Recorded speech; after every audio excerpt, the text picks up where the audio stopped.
du début des vendanges depuis une cinquantaine d'années. Eh bien, avec la hausse des températures que l'on observe, on voit que l'on vendange de plus en plus précocement. On a en fait gagné près de 3 semaines en l'espace de 50 ans. Lorsque la température augmente de 1 degré, on gagne à peu près 10 jours de maturité. Donc vous voyez que c'est énorme. Donc effectivement, si cette hausse observée se poursuit, eh bien on risque de commencer les vendanges en plein mois de juillet. Et pour terminer cette actualité, ces chiffres qui montrent très bien le goût des Français pour le vin. C'est la boisson la plus consommée de France. Figurez-vous que 85% des ménages consomment chaque semaine du vin et en achètent lorsqu'ils font leurs courses dans les supermarchés. Un autre chiffre, 1,3 verre de vin par jour et par habitant. C'est la moyenne de consommation de vin pour chaque Français. Et puis enfin, soyez toujours très prudents puisque pour une femme, en moyenne, 2 verres suffisent et pour un homme, 3 verres suffisent à dépasser le seuil limite lorsque vous soufflez dans l'éthylotest. Et enfin, ce message, l'abus d'alcool est dangereux pour la santé, à consommer avec modération. Toutes ces enquêtes, vous pouvez les retrouver sur notre site internet, le www.lachaînemeteo.com, mais également sur notre page Facebook. Vendredi prochain, dès 18h, avec Cyril Duchesne, nous reviendrons sur les grandes catastrophes naturelles de ces 8 premiers mois de l'année 2012. Et enfin, avant de clore ce journal, nous revenons sur l'actualité de cette journée de samedi après-midi avec, vous le voyez sur cette carte, ces très violents orages qui sont attendus autour du golfe du Lion. Pas mal d'impacts donc à prévoir entre les départements de l'Aude et de l'Hérault. On attend de fortes précipitations. À noter également que le vent va souffler très fort en Méditerranée, des rafales qui pourraient atteindre les 100 km/h. Voilà, fin de cette édition. À suivre dans le prochain quart d'heure, un tout nouveau journal. Passez une excellente soirée, un excellent week-end et merci de votre fidélité.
Bonjour à tous, nous sommes le samedi 29 septembre, nous fêtons les Michel avec ses variantes comme Mika, Mickey ou Miguel.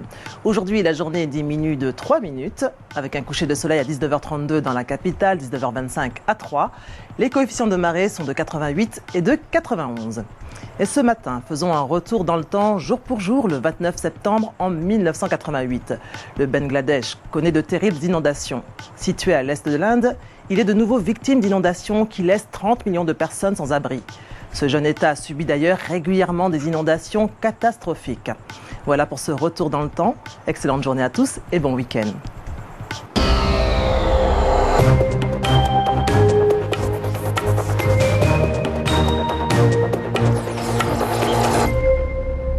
Bienvenue dans ce journal de la nuit. Bon week-end si vous avez la chance d'y être. Nous allons faire le point sur les prévisions attendues pour votre week-end. Alors un samedi très agité sur le quart sud-est avant une amélioration attendue pour tout le monde ce dimanche. Et puis dans la deuxième partie de ce journal, nous reviendrons sur l'enquête du vendredi. Une enquête qui cette semaine porte sur les vendanges version 2012. Mais tout de suite, place au titre de ce journal.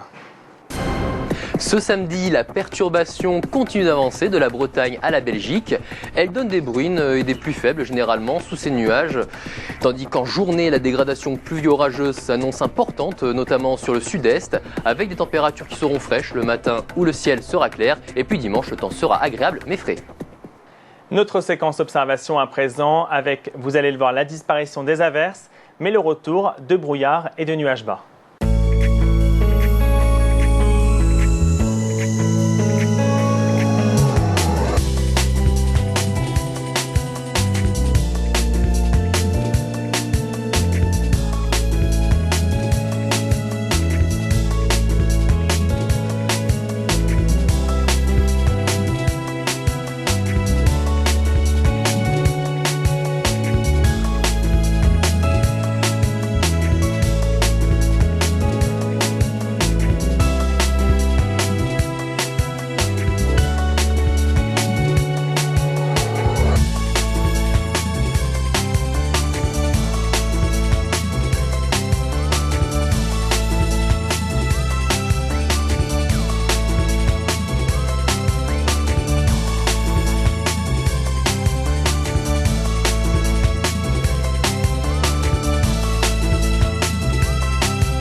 L'analyse technique avec deux perturbations sur la France, un front froid qui concerne le nord du pays et cette dépression qui est positionnée sur le golfe du Lion et qui va engendrer de fortes intempéries sur le quart sud-est pour ce samedi après-midi. Et oui Marc, on va retrouver deux perturbations sur notre carte, mais aujourd'hui c'était l'accalmie par rapport à ces derniers jours avec des conditions qui étaient un peu plus anticycloniques, en tout cas les pressions étaient plus élevées sur notre pays. Résultat, la perturbation qui longeait les côtes de la Manche n'est arrivée qu'en cours de soirée sur le Finistère et également le Cotentin, tandis que de l'autre côté, dans le sud, on avait juste un voile nuageux sur la plupart de nos régions, alors que samedi la dégradation sera plus franche avec la remontée de cette dépression au cours de la journée. On va la retrouver principalement dans le golfe du Lion, avec des vents qui vont se renforcer sur le Var et surtout des conditions très agitées avec des orages, alors que la perturbation qui est au nord va glisser peu à peu sur le nord du pays tout en s'affaiblissant. Les températures, elles resteront plutôt fraîches, notamment au nord en matinée. On a cependant dans le sud une remontée de température un peu plus élevée à l'avant de la dépression qui remonte dans le golfe du Lion. Quelques passages perturbés également sur la moitié nord et puis dimanche, la masse d'air va se radoucir tout doucement. Et avant de passer à la tendance pour les 7 prochains jours, le temps chez vous pour demain, la réponse en images. Une perturbation affaiblie que l'on retrouve sur le nord du pays et notamment sur les régions du nord-ouest avec principalement des nuages de la Bretagne jusqu'aux confins du Vexin, quelques gouttes un peu plus nombreuses en limite de l'Île-de-France, également des averses près de la Normandie et des températures comprises entre 8 et 10 degrés.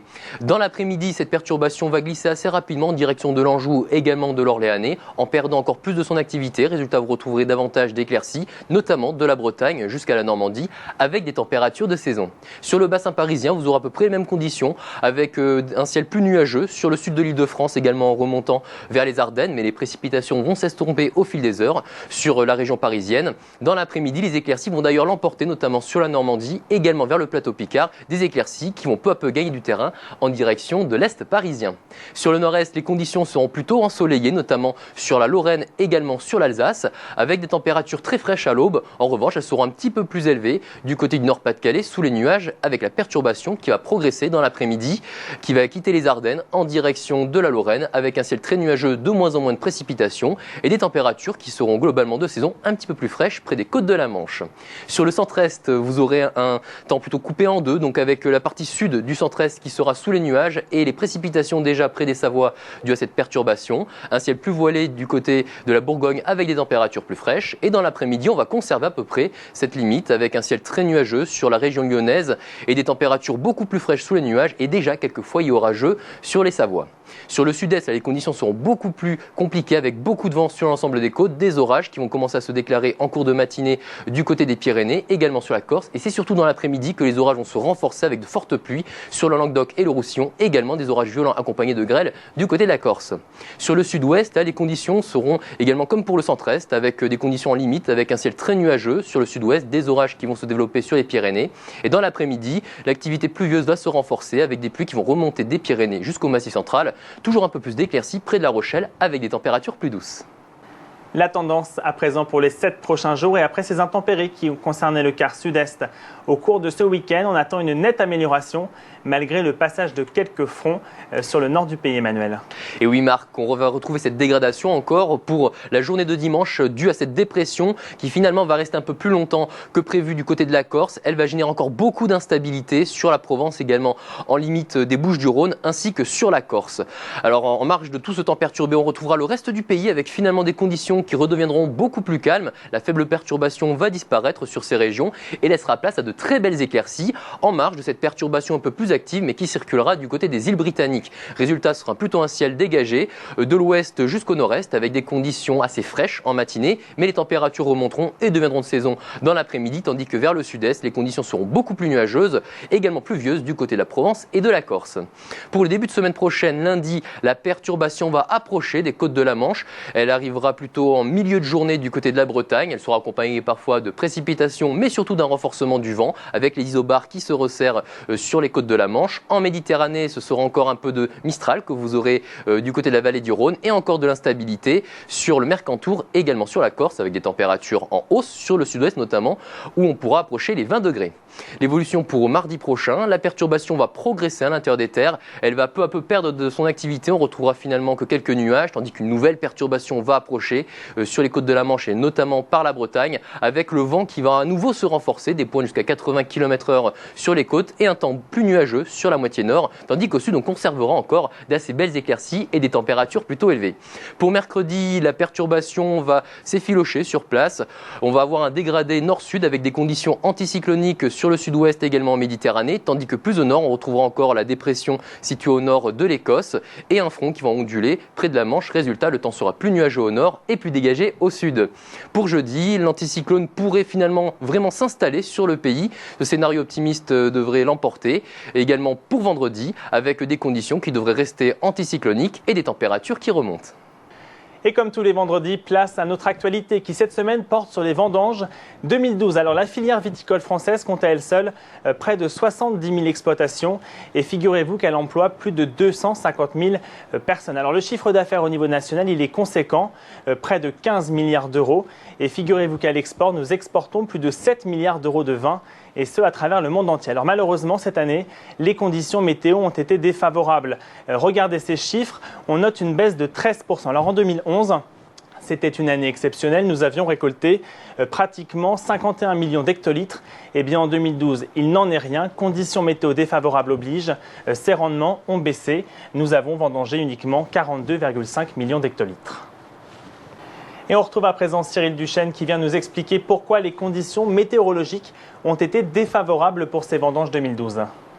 Ah oui, une météo particulièrement capricieuse au cours de la saison végétative de la vigne, avec dès le printemps beaucoup d'humidité, des précipitations fréquentes, avec des températures plutôt fraîches. D'ailleurs, les gelées ont causé quelques dégâts dans certains vignobles assez précoces. Et puis on a eu par endroits également des orages violents, avec de la grêle par exemple en Bourgogne, donc ça a endommagé également le vignoble. Et puis on va voir qu'en été, eh bien là, les conditions ont tout de même été un petit peu plus favorables. Alors un été qui a eu du mal à débuter. Il a fallu attendre la mi-juillet pour retrouver des conditions plus agréables. Vous savez que la vigne a besoin de chaleur et de temps sec. Donc ce fut le cas au cours du mois d'août qui a été chaud et sec. Mais on a tout de même eu la fameuse canicule entre le 17 et le 22 août où là, les températures exceptionnellement élevées ont causé également quelques dégâts.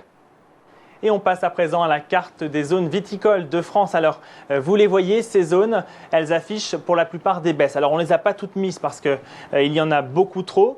Mais vous le voyez, par exemple, la Champagne, moins 26% au niveau des rendements, moins 15% pour le Bourgogne ou le Beaujolais. Seule hausse, la Corse avec plus 9%. Alors, on va voir avec vous, Cyril, pourquoi de tels contrastes. Oui, on a eu de grandes disparités climatiques et également à l'échelle régionale. Le bassin méditerranéen s'en est très bien sorti. Il est resté en fait à l'écart des mauvaises conditions météo. Pour Ajaccio, par exemple, on a observé 104 jours de chaleur. C'est plus de 2 fois plus qu'à Reims en Champagne. Également beaucoup moins de jours de pluie, seulement 32 jours sur les 7 mois de la saison végétative. Et puis un ensoleillement particulièrement important, excédentaire par rapport à la normale. Plus de 2000 heures de soleil et seulement 1200 heures pour la ville de Reims. Et nous vous en parlons souvent sur la chaîne Météo, le réchauffement climatique qui lui aussi a des impacts sur les vendanges. Alors Cyril, une petite question très simple. Peut-on s'imaginer que d'ici à 50 ans, nous commencerons les vendanges en plein milieu de l'été ? Eh bien oui, on peut tout à fait l'envisager parce que lorsque l'on regarde cette courbe d'évolution du début des vendanges depuis une cinquantaine d'années, eh bien avec la hausse des températures que l'on observe, eh bien on voit que l'on vendange de plus en plus précocement. On a en fait gagné près de 3 semaines en l'espace de 50 ans. Lorsque la température augmente de 1 degré, on gagne à peu près 10 jours de maturité. Donc vous voyez que c'est énorme. Donc effectivement, si cette hausse observée se poursuit, eh bien, on risque de commencer les vendanges en plein mois de juillet. Et pour terminer cette actualité, ces chiffres qui montrent très bien le goût des Français pour le vin. C'est la boisson la plus consommée de France. Figurez-vous que 85% des ménages consomment chaque semaine du vin et en achètent lorsqu'ils font leurs courses dans les supermarchés. Un autre chiffre, 1,3 verre de vin par jour et par habitant. C'est la moyenne de consommation de vin pour chaque Français. Et puis enfin, soyez toujours très prudents puisque pour une femme, en moyenne, 2 verres suffisent et pour un homme, 3 verres suffisent à dépasser le seuil limite lorsque vous soufflez dans l'éthylotest. Et enfin, ce message, l'abus d'alcool est dangereux pour la santé, à consommer avec modération. Toutes ces enquêtes, vous pouvez les retrouver sur notre site internet, le www.lachaînemeteo.com, mais également sur notre page Facebook. Vendredi prochain, dès 18 h, avec Cyril Duchesne, nous reviendrons sur les grandes catastrophes naturelles de ces 8 premiers mois de l'année 2012. Et enfin, avant de clore ce journal, nous revenons sur l'actualité de cette journée de samedi après-midi avec, vous le voyez sur cette carte, ces très violents orages qui sont attendus autour du golfe du Lion. Pas mal d'impacts donc à prévoir entre les départements de l'Aude et de l'Hérault. On attend de fortes précipitations. À noter également que le vent va souffler très fort en Méditerranée, des rafales qui pourraient atteindre les 100 km/h. Voilà, fin de cette édition. À suivre dans le prochain quart d'heure, un tout nouveau journal. Passez une excellente soirée, un excellent week-end et merci de votre fidélité.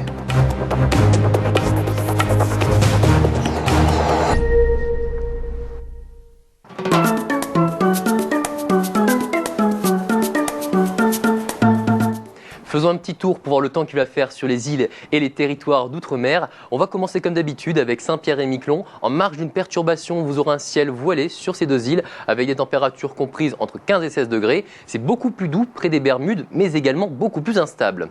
Plus au sud également dans la mer des Antilles, beaucoup d'instabilité. Un ciel quasiment couvert sur Jamaïque et Cuba avec des précipitations fréquentes et des températures très élevées, supérieures à 30 degrés sur l'ensemble des îles. Également en direction de la Guadeloupe avec davantage d'éclaircies le matin. De l'autre côté de l'océan Atlantique, les conditions redeviennent plus calmes sur Madère et les Canaries, avec des températures comprises entre 22 et 24 degrés et un ciel plutôt dégagé. En revanche, sur le Cap-Vert, le ciel sera couvert avec une température quand même plus élevée. Alors en Méditerranée, les conditions sont plus capricieuses, notamment sur la Méditerranée occidentale, avec cette dépression orageuse qui génère beaucoup de précipitations, de l'instabilité très puissante du côté des Baléares, également en limite de l'Italie, avec un ciel très nuageux à Capri et des températures plutôt élevées. Dans l'hémisphère sud, vers le canal du Mozambique, vous retrouverez des conditions beaucoup plus calmes, avec un ciel dégagé également à Madagascar et des températures très élevées, 29 degrés, tout comme à Mayotte. En revanche, près des Seychelles, ce sont de fortes pluies qui sont attendues et également des températures très élevées jusqu'à 31 degrés. Sur l'océan Indien, on va retrouver encore la mousson, principalement près des Maldives et également du côté de Bali, avec de fortes précipitations, des averses fréquentes et des températures qui restent encore très élevées, 31 degrés sur le Sri Lanka. Du côté de la mer de Corail, les conditions seront plus calmes en Nouvelle-Calédonie avec un ciel dégagé et des températures assez agréables, 26 degrés, un temps beaucoup plus instable sur les îles Fidji, également sur Wallis et Futuna et les températures iront jusqu'à 30 degrés. Et on finit notre tour du monde des îles avec Hawaï, un ciel légèrement voilé, une température très élevée, 30 degrés et un ciel plutôt variable sur les îles Galapagos et 23 degrés.